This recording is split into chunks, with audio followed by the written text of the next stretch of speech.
තෙරුවන් සරණයි. ඉතින් දරුවනේ මම මේ වොයිස් එක දැම්මට පස්සේ වීඩියෝ එක නරඹන්න පුළුවන්. ඉතින් තුන්කම නිවසක 16 වෙනිදා තමයි මේ 16 වැඩ කටයුතු කරේ නිවසේ දෝස ඉවත් කරලා ඒ වගේම ගොටු පූජා දීලා ඒ දරුවගේ වරම් මාලා බල කරලා බහිරව පූජා පෙරේත තටුවේ සියලු දේවල් දීලා යහන් වල දෝස ඉවත් කර යහන් හරියාකාරව බල පිහිටවලා ඉතින් ඒ සියලු වැඩ කටයුතු කරලා අතරතුරේදී ඉතින් ඒ දරුවගේ වැඩ කටයුතු කරන්න උදව්වට ආපු දරුවෙක් එයාලා එකට හිටිය යාළුවෝ සෙට් එකක් වගේ. ඉතින් එක් ගැහැණු දරුවෙකුත් ඒ වගේම පිරිමි දරුවෙකුත් වැඩ කරන අතරතුර එකපාරටම ආවේශ වෙලා හෝ කියාගෙන කෑ ගහගෙන ආවා. ඉතින් එක ගෑනු දරුවෙක් ගාල්ලේ දරුවෙක්. ඉතින් මේ දරුවගේ ඉවලෙම උතුම් මං වැඩ කරන කඩවල අප්පච්චි උන්වහන්සේ දරුවගේ තිබිච්ච යක්ෂ දෘෂ්ටියක් තිබ්බා, යක්ෂ බන්ධනයක් තිබ්බා. උදරේ හැමතිස්සෙම බඩ රිදෙනවා කියලා ගොඩක් කල් ඉඳන් තිබිලා දෝෂයක් තිබිලා තියෙන්නේ. ඉතින් ඇත්තටම ඒ වල මේ දරුවගේ බන්ධනේ කපලා ඉවත් වුණාට පස්සේ පුදුම ලස්සනට කයිවාරමින් ආශිර්වාද කරා මටත් ඒ වගේම ඒ තුන්කම නිවසේ වැඩ කටයුතු කරේ වරන් දරුවගේ නිවස ඒ දරුවටත්. ඉතින් ඇත්තටම කිව්වොත් එහෙම හරිම සතුටුයි දෙවියන්ගේ දේවපීඨ ආශිර්වාදය ඒ දරුවටත් ලැබුණා. උතුම් කඩවලප්පච්චිගේ පිහිට උන්වහන්සේගේ ශක්තියත් ඒ දරුවට ලැබුණා. ඉතින් ඒ වගේම අනිත් පිරිමි දරුවගේ දෝෂය තිබ්බා. ඉතින් ඇත්තටම එකමුතුව වරන් ගමන ගිහිපු දරු පිරිසක්. ඉතින් ඇත්තටම මාත් එක්ක කතා කරන්න පවා බයෙන් හිටියේ. මං පුතේ බය වෙන්න එපා. ලක්මිනී ගුරුමෑණිය කියන්නේ හැමෝටම අම්මා කෙනෙක් විදියට ඕනම කෙනෙක්ට. නමුත් ඒ දරුවගෙන් එක රුපියලක්වත් ගන්න නැතුව තමයි මේ වෙලාවේ යගේ යක්ෂ දිෂ්ටිය කැපුවේ. කිසිම මුදලක් ගත්තේ නැහැ. මොකද මම වැඩ කටයුතු ගියත් ඒ වල හෝ කියන ආවත් කිසි මුදලක් ගන්න නැතුව තමයි ඒ සියලුම දේවල් ඒ දරුවන්ට සිදු කරන්නේ. ඒ මොකද ඒ නිවසේ දරුවෙකුත් නෙමේ පිට දරුවෙක් බලන්න ආපු දව්වට ආපු දරුවෙක් දිහා තමයි ඒ වල කරලා දුන්නේ. අර වෙනත් කටිය නම් කවදාකවත් එහෙම කරන්නේ නැහැ. තමන්ගේ ගෙදරක වැඩක් ආවනම් ඒ වෙදින පිටස්සන කිසි කෙනෙක්ට කරන්නේ නැහැ. එහෙම දිස්ත්‍ය දෝෂයක් આવත් ඒ වාට එන්නේ කියලා ගාන කපනවා. නමුත් මගේ නම් එහෙම දෙයක් නෑ. මට ඕනේ කවුරුත් මිනිස්සු සූපත් වෙන්න. ඉතින් මේ වීඩියෝ එක නරඹන්න තියෙන දෙවෙනි කොටසත් ඔයාලට නරඹන්න පුළුවන්. එහෙනම් තෙරුවන් සරණයි හැමෝටම.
jadi Maya bajie me bingatte mama nilai nilai ada dinas kara me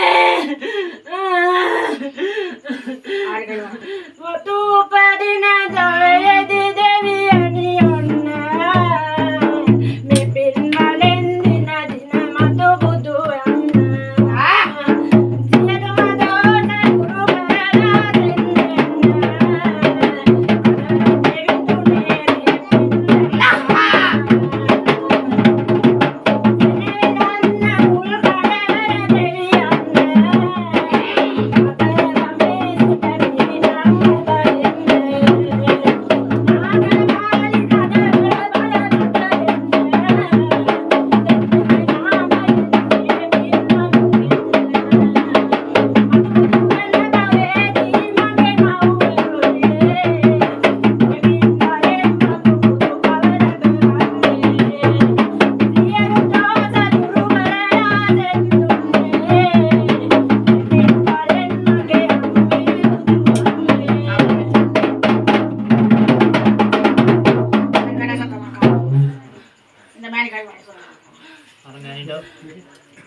Bunda.